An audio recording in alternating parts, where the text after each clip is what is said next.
Oh, sing it over me, I'll sing it over you. He loves us, he loves us. Sing it over me, I'll sing it over you. He loves us, he loves us. Let the brother sing, let the sister shout. He loves us, he loves us. All are welcome here, join in the cheer. He loves us, he loves us. He has brought us to his banquet hall, and his banner over us is love. He has bought us with his precious blood, and his banner over us is love. Oh, sing it over me, I'll sing it over you. He loves us, he loves us. Sing it over me, I'll sing it over you. He loves us, he loves us. Let the brother sing, let the sister shout. He loves us, he loves us. All are welcome here, join in the cheer.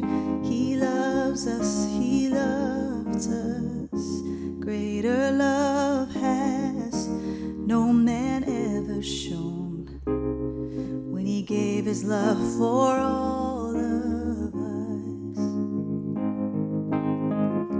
He has chosen us to be his own, and his banner over us is love.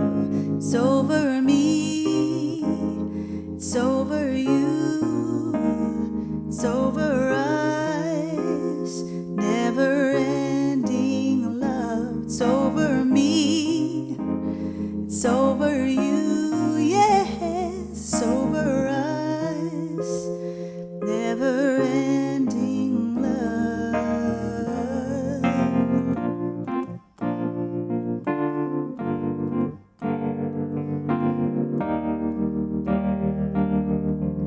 Sing it over me.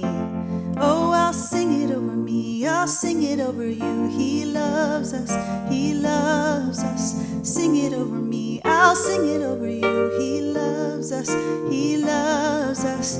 Let the brother sing, let the sister shout.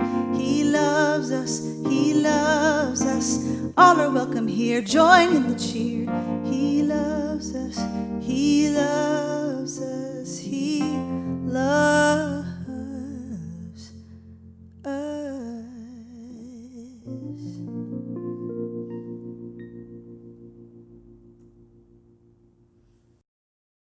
Welcome to Marina Christian Fellowship. We're so glad you joined us today. If you enjoy this service, we encourage you to like, comment, or share it on Facebook or YouTube. If you want to see future services, be sure to follow us on Facebook or hit the subscribe button on YouTube. Your giving is very much appreciated. Through it, we are able to continue to fulfill our mission of returning the broken to wholeness in an expanding community of grace and compassion. You can find our virtual offering box in the email or Facebook post which linked you to this video. Thank you. I know many of you are wondering about our plans and timeline for reopening our fellowship for the in-person gatherings. We've been doing a lot of prayerful planning, and I'm glad to announce that we have come up with a framework to guide us. Now, I'll get to that framework in a moment, but first I want to say a little bit about the prayerful thinking that has gone into this plan. There is great wisdom in the book of Proverbs, which has given us some guidance. Proverbs 22 verse 3 says, Prudent people see trouble and hide, while the simple-minded go right to it and get punished. We are trying to be prudent when it comes to our decision-making. So therefore, our decisions about to open or how to open are based on the mandate from Christ to love God and people. Because we love God, we want to offer fellowship that brings our very best. Because we love people, we want to do everything we can to make sure we bring no harm to anyone when we do gather. So therefore, we are committed to seeking the best scientific information about how the COVID-19 virus is spread. Our desire is to strictly and responsibly comply with the safety guidelines for opening the house of worship from the County of Los Angeles Health Department. So therefore, we have studied those carefully. We have been collecting best practice information from our denomination and other church resources. And finally, Pastor Ruben is compiling data daily from the County Health Department and tracking to monitor our local new infection rates. Now, based on all this information, we have come up with a phased regathering plan. And I'll briefly talk about that plan now, but you can find a chart with all the information in our Sunday morning email and our Facebook and Instagram pages. Now, I would like you to take a look at those for more detail. But our plan is in a 3-stage plan. And it's important for you to know that our 3 stages do not directly correspond with the reopening phases which the state of California has announced. Our stages are based on all the information that I just mentioned. In our plan, we are currently in stage 1. This is a stage we have been in since the middle of March, when California and the city of Los Angeles first issued the stay-at-home orders. We moved our services online. We will stay in this stage until we're able to see a sustained downward trend of new infections in LA County for 2 straight weeks. Now, unfortunately, the rate of new infections have been on an upswing for the last 6 weeks as things have begun to reopen. So after prayerful consideration, we do not think it is prudent to gather in person while the virus is still spreading rapidly in our local area. We are not judging any other church which has chosen to reopen, but we do not think it's time right now for us to restart in-person gatherings at this time. But, however, as soon as we see a 2-week sustained downward trend in new infections in the County of Los Angeles, we will be fully prepared to move to stage 2. And what does stage 2 look like? In stage 2, we will be doing a hybrid of both online and in-person gathering. We will encourage everyone to continue to view our online gatherings and those who are not in a vulnerable population to gather in-person groups of no more than 10 for safe outdoor social distance fellowship, discussion, and prayer. When this stage goes into effect, you can expect screening questions, temperature checks, required masks, and waiver signing in order to participate. These groups may happen on campus outdoor or in open air settings in natural areas. So it could look like some groups gathering on campus and others gathering on a hiking trail to enjoy a way of some spiritual fellowship. There will be no in-person children or youth gathering during this stage. During this stage, we ask those who are over 65 or have an underlying health condition to continue to worship with us online.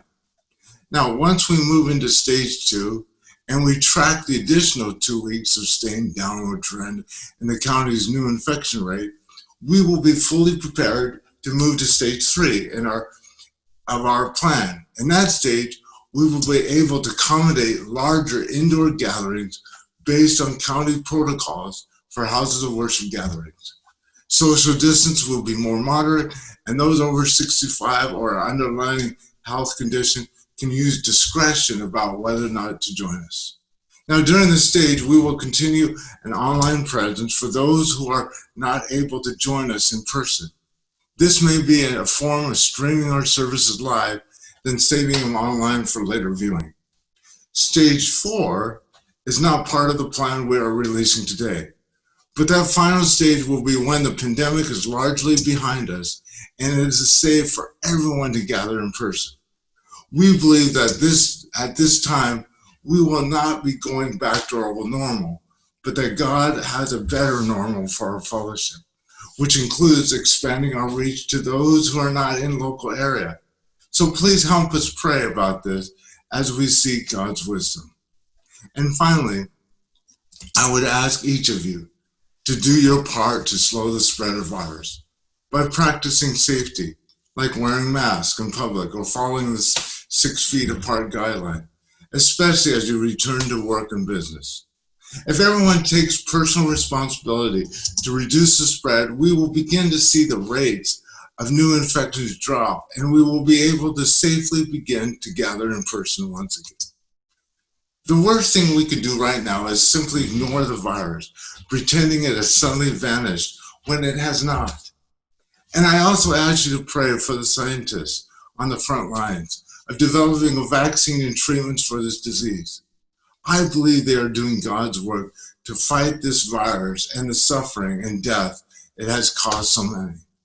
Now again, let me encourage you to take a closer look at our plan for the phased-in regathering, which you can find linked to our email and our Facebook and our Instagram. So thank you, and stay well, and be good. Bye-bye.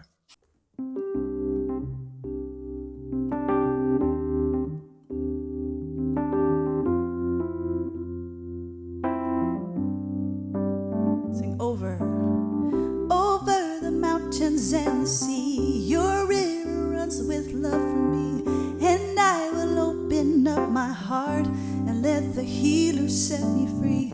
I'm happy to be in the truth, and I will daily lift my hands, and I will always sing when your love came down. Yeah, I could sing of your love forever. I could sing of your love forever. I could sing of your love forever. I could sing of your love forever. Over the mountains and the sea, your river runs with love for me, and I will open up my heart and let the healer set me free.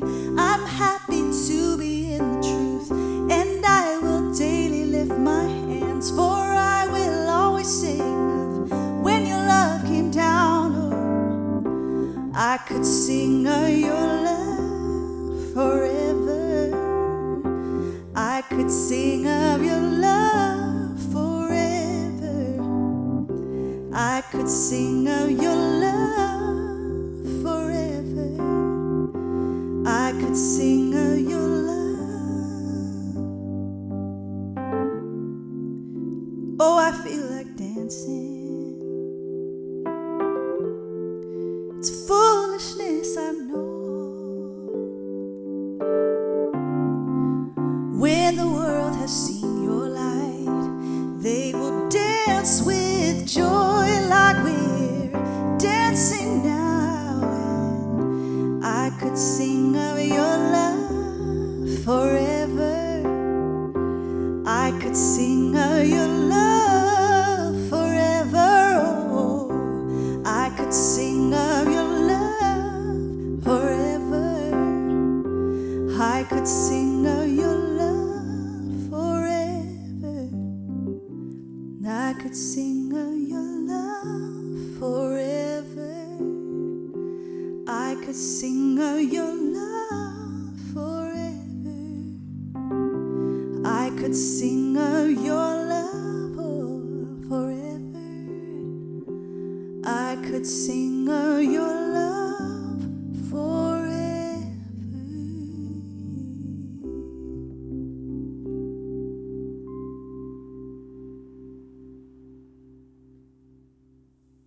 A reading from Psalms 89, verses 1 to 4 and 15 to 18. I will sing of your steadfast love, O Lord, forever. With my mouth, I will proclaim your faithfulness to all generations. I declare that your steadfast love is established forever. Your faithfulness is as firm as the heavens. You said, I have made a covenant with my chosen one. I have sworn to my servant David, I will establish your descendants forever and build your throne for all generations. Selah. Happy are the people who know the festal shout, who walk, O Lord, in the light of your countenance. They exult in your name all day long and extol your righteousness. For you are the glory of their strength. By your favor, our horn is exalted. For our shield belongs to the Lord, our King, to the Holy One of Israel. A reading from Matthew 10:40-42. Whoever welcomes you welcomes me, and whoever welcomes me welcomes the one who sent me. Whoever welcomes a prophet in the name of a prophet will receive a prophet's reward, and whoever welcomes a righteous person in the name of a righteous person will receive the reward of the righteous. And whoever gives even a cup of cold water to one of these little ones in the name of a disciple, truly I tell you, none of these will lose their reward. The Gospel of the Lord.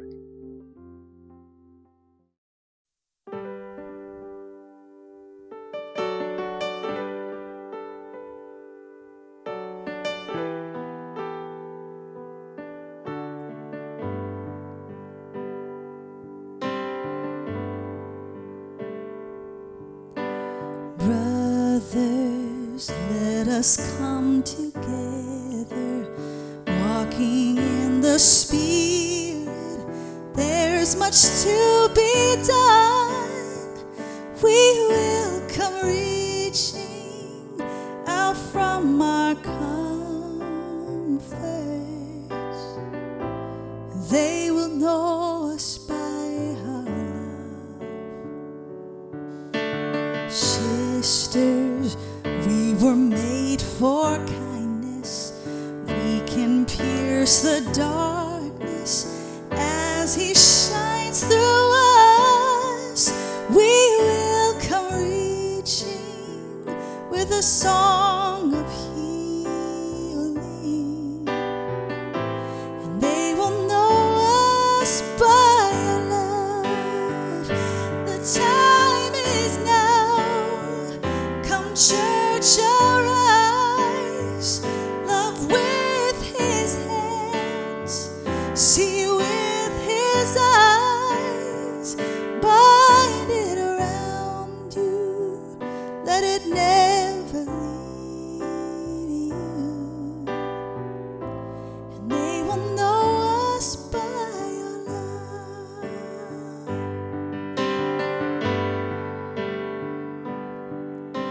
Children, you are hope for justice.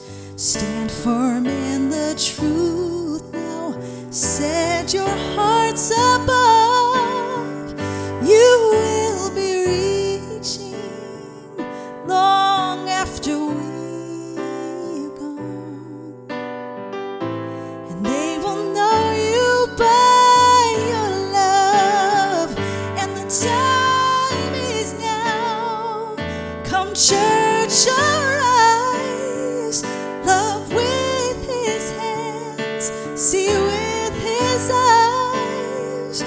Bind it around you. Let it never leave you. And they will know us by our love. And the time is now. Come, church, arise. Love with His hands. See with His eyes. Bind it around you. Let it never leave you. They will know us by our love, by our love.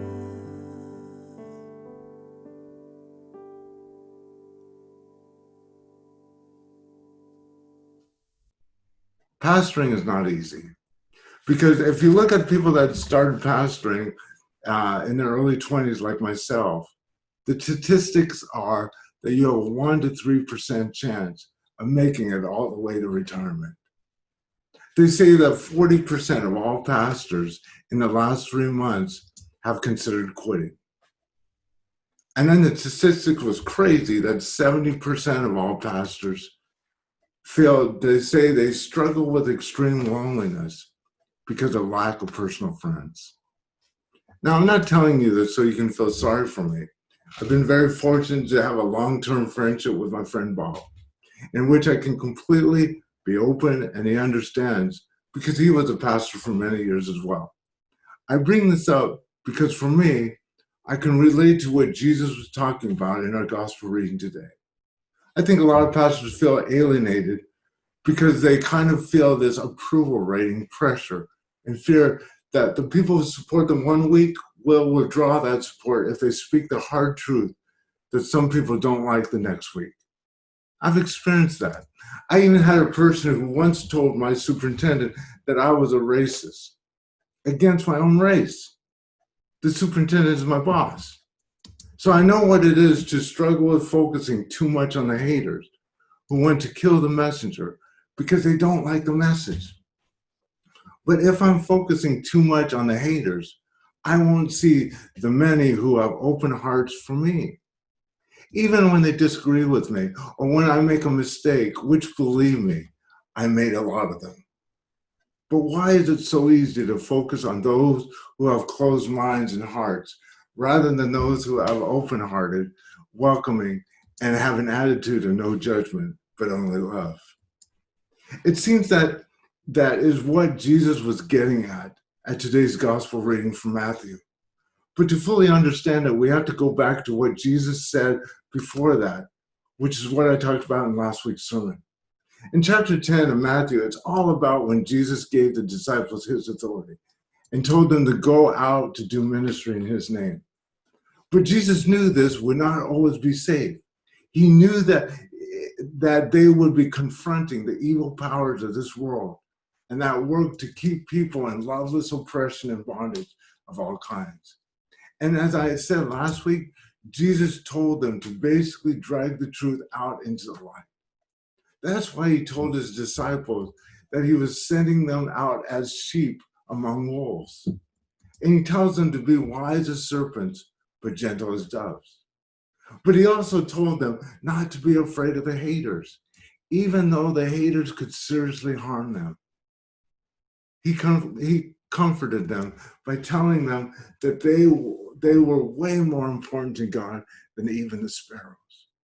But then Jesus ends with what we read today. He talks about those who would welcome them.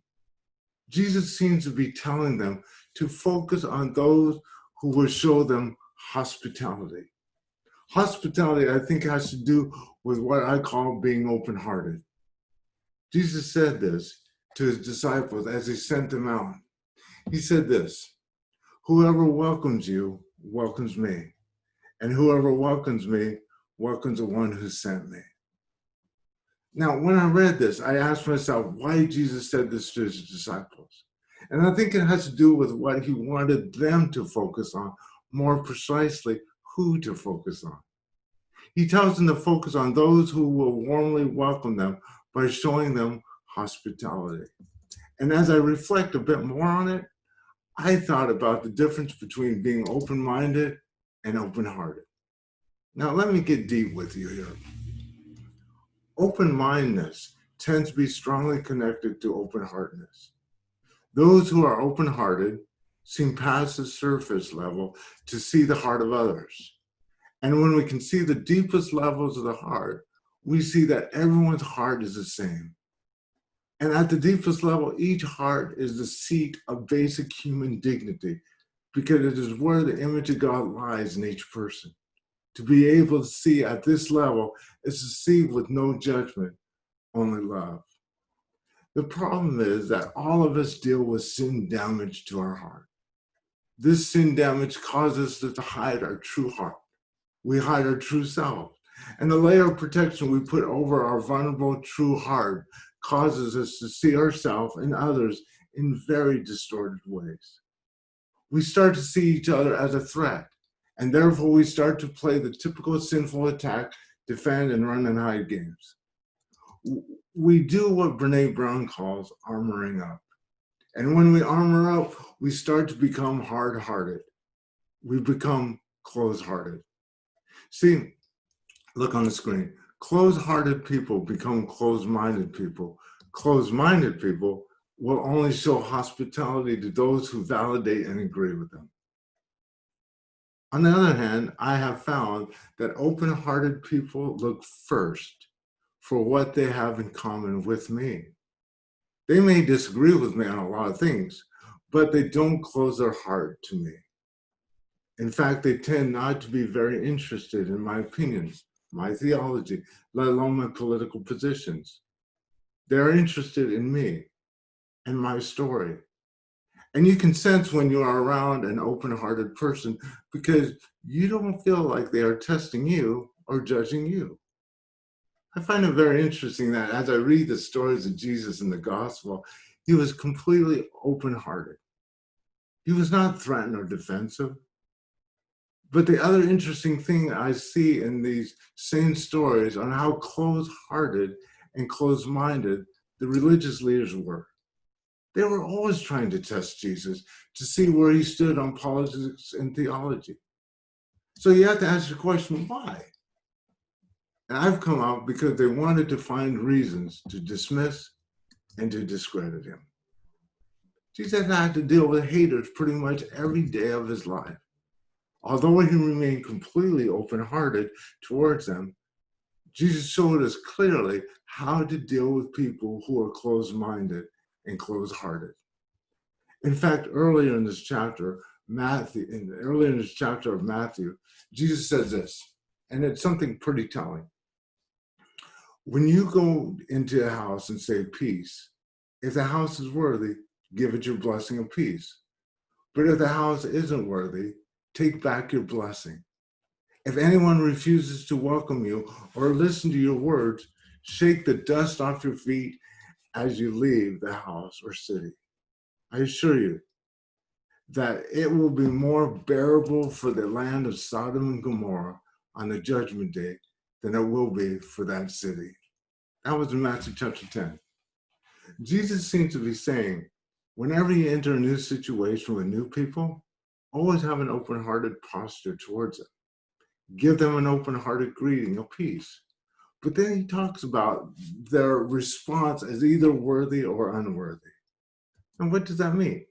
If you find that others return your open-hearted with their closed-heartedness, it would seem Jesus is saying, don't waste your energy or time, especially on them. Move on. In fact, don't even let the dust stick to your shoes. Don't let their closed-heartedness have an effect on you. Effect on you of making you closed-hearted even towards them. In fact, Jesus makes it clear that when you move on from a cold-hearted person, that is not your job to judge them. Because as soon as you judge them, your own heart begins to close up a bit, and you end up becoming kind of like them. That's why Jesus talks about Judgment Day, the fate of the cities of Sodom and Gomorrah. Now, unlike closed-minded fundamentalist Christians who say Sodom and Gomorrah were destroyed by God for their homosexuality, Jesus tells us that those Old Testament cities were destroyed because of their lack of hospitality or lack of open-heartedness, especially to strangers. That's why the Old Testament prophet Ezekiel says this about Sodom and Gomorrah. This is the sin of your sister Sodom. She and her daughter were proud and plenty to eat and enjoyed peace and prosperity. But she didn't help the poor or the needy. There is nothing more closed-hearted than to have more than enough food and material wealth and yet neglect the needy and the marginalized. The real problem with the people of Sodom and Gomorrah was their total closed-heartedness. When two angels strangers showed up and they did not receive them with hospitality to care for them, instead, in their own selfish lust, they wanted to sexually assault these two visitors. Open-hearted hospitality is concerned with meeting the needs of one who you are receiving. Closed-heartedness is about using others only for what you can selfishly get out of them. If they have nothing to give, including the agreement of validation, a cold-hearted person has no use for them. Jesus seems to be telling the disciples here to discern closed-heartedness, to get away from it as fast as they can, because it is toxic. I know when I have encountered people who have closed-hearted towards me, it is hard to shake it off, especially shake it off from dust off my shoes. That dust can cling. And you know why? Because I want to hold on to it, because I've invested a lot of time into that person. And maybe as a pastor, I think it's my job to change people's hearts and minds. And therefore, when someone closes their heart towards me because I didn't meet their expectation, I want to hold on and try to fix it. But a closed heart is not something we can fix. Just like only God can judge, only God can open someone's heart. Jesus seems to know that if we stay engaged with a closed-hearted person, and if we continue to waste time and energy on them, not only will we not be able to change their heart, but their closed-heartedness will begin to change us and make us closed-hearted as well.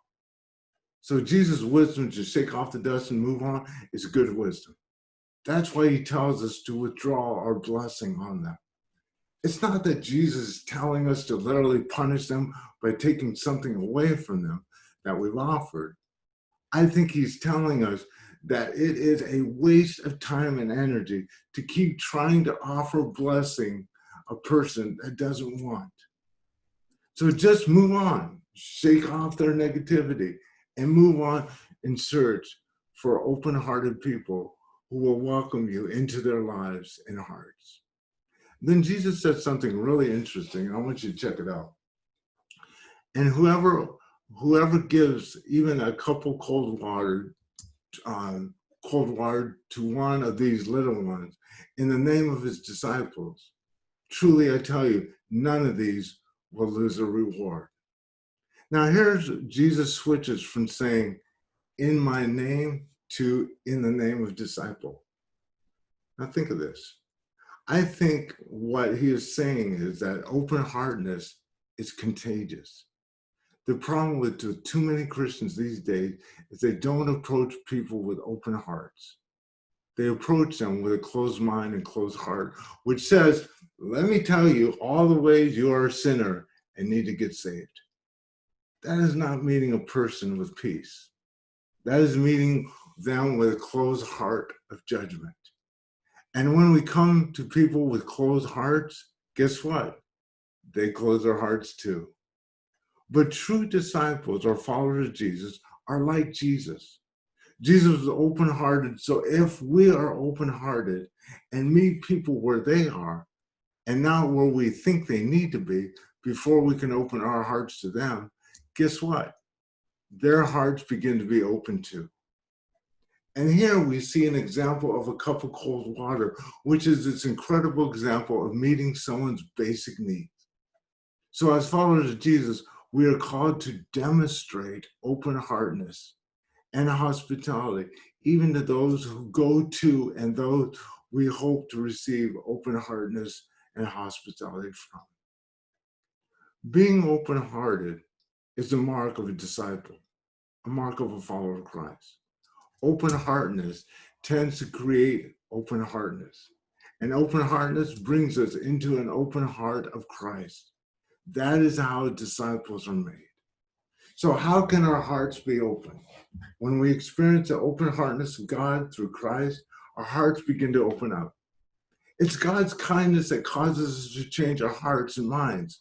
And I honestly believe a good majority of people have open hearts to receive us when we come to them with an open heart and the peace of Christ.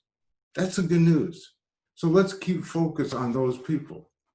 So don't waste an ounce of energy or time on someone who has proven to be closed-hearted. Walk away, shake off their negativity. Go and find the open hearts that were there, and no judgment, only love. God bless you. and have a great week.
Sometimes in our lives, we all have pain, we all have sorrow. But if we are wise, we know that there's always tomorrow. Lean on me when you're not strong, and I'll be your friend. I'll help you carry on. No, for it won't be long till I'm gonna need somebody to lean on. Please swallow your pride if you have things you need to borrow, for no one can fill those of your needs that you won't let show. Lean on me when you're not strong, and I'll be your friend. I'll help you carry on. Oh, for it won't be long till you're gonna need somebody to lean on. You just call on me, brother, when you need a hand. We all need somebody to lean on. I just might have a problem that you'll understand. We all need somebody to lean on. Lean on me when you're not strong, and I'll be your friend, yes. I'll help you carry on. For it won't be long till I'm gonna need somebody to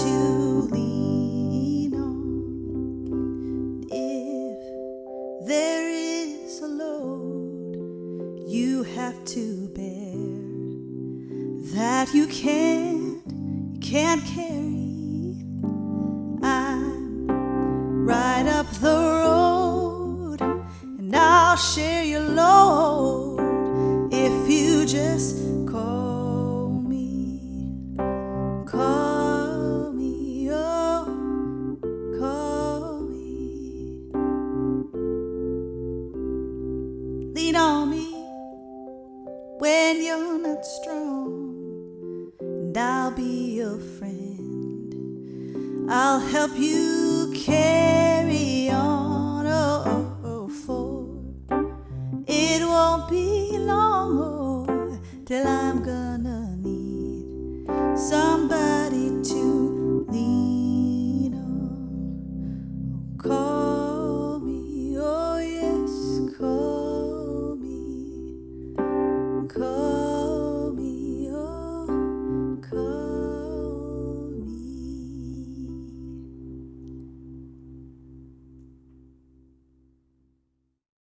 Sometime last year, Pastor Al introduced me to the books by Tom Clancy.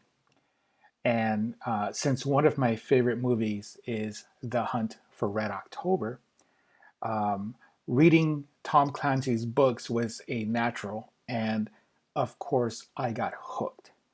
I quickly read through, I think I've read 5 of Tom Clancy's books since Pastor Al introduced me. And you've seen how thick those books are. I'm surprised at it myself, to be honest. This happened before the pandemic hit, so probably January, February. I went to the supermarket, get to the parking lot, park your car, and I noticed a pickup truck parked directly in front of me. There was a big American flag visible. The gentleman driving in the driver's seat was he was older, Caucasian. He had a baseball cap with the American flag. And the thoughts that came to my mind almost immediately, as soon as I saw the truck and I saw him, um, I was thinking, well, he most likely belongs to a certain political party. And along with that, he perhaps holds certain views and certain ideas. Um, and then I saw something that I did not expect. On his dashboard was a copy of a Tom Clancy book. So I got out of my car and I approached him. His window was open. He was just laying back and, enjoying the nice day, the breeze. And I remember saying to him, "Hey, I just started reading Tom Clancy and I can't put him down. What book are you on?" And we chatted. We chatted back and forth for about 10, 15 minutes. We discovered he's a vet. And he shared how rough the last few years have been for him. And without going any further, then it occurred to me maybe he's here in this parking lot because it's the only quiet space he has. Perhaps he lives in his truck. Anyway, I went shopping. We said our goodbyes and went shopping, and I returned to my car, and I found the Tom Clancy book that he had put it on my dash, on my windshield, I should say. And he wrote a small note. "I hope you enjoy this one. It's a good book," something like that. Immediately, I was very disappointed in myself. I have to be honest. For the conclusions that I had reached, for the quickness in which I placed this gentleman in a category. But I was also excited that although we perhaps have different views and different affiliations, we found commonality. And in those few minutes that we exchanged, we arrived at a place of hospitality, a place of welcoming.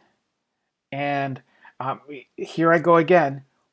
We arrived at kinship. I think today's gospel reading, very short if you noticed, and almost a little hard to understand. Um, although the gentleman and I did not chat about our views, our beliefs, our our religious or political affiliations, all of that, and perhaps we would have arrived at different conclusions. Um, we welcomed each other with peace, and we made room for each other. Um, we experienced hospitality. I think I walked away experiencing hospitality by his generosity and his gift. Unexpected. I did not expect that. Never saw that coming. Um, I Going back to the gospel, I think what Jesus is reminding us is that when we go out into his world, we take with us a message. Remember, the whole chapter is him sending the disciples out, and he tells them, leave everything behind and go. And if you're welcomed, then stay. And if you're not welcomed, shake the dust off your sandals and move on, basically. Um, what I'm taking away from this gospel message is that this is about you and about me. If we as Marina Christian Fellowship, if we are living the no judgment, only love, it's about me. This is not an expectation on them. And so when I arrive at a certain place with certain people, I need to be no judgment, only love. We need to be people who first and foremost reach in and take out love and peace before we do any sort of judgment. The passage reminds us that perhaps those things that we take to people, peace, love, reconciliation, perhaps they will not be accepted at first. Most likely, we will face rejection. We will face biases and hate. Sorry, I wrote some notes down and I'm looking at them now. So Jesus is saying, when you go, you're going on my behalf. And not everybody will welcome you. Some will judge you, reject you. But you know what? Shake it off. Leave the dust there. Do not let their issues, their inner biases or inner things that they have to work out, don't let that stick to you. We must always be people who first seek this radical hospitality, radical compassion. And, it's a work in progress. I got it wrong that day. Completely got it wrong. But I learned something. The outward appearances,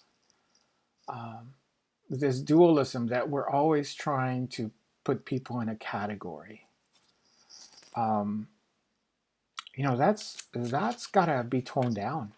And it can only be torn down in our own heart. We must always make room for kinship, for peace. And I think this is why communion is so vital to our communal gathering as people of God, that we take this every week, that we're reminded that the change happens inside of us. That communion is not something we participate in from afar, but it is something that is consumed. It becomes internal. The message of Jesus Christ, that he loves and he deeply cares, and he is here to redeem and save all humanity and creation. That must be internalized first. Then we go from that place to love and to serve God by loving and serving his people whom he loves.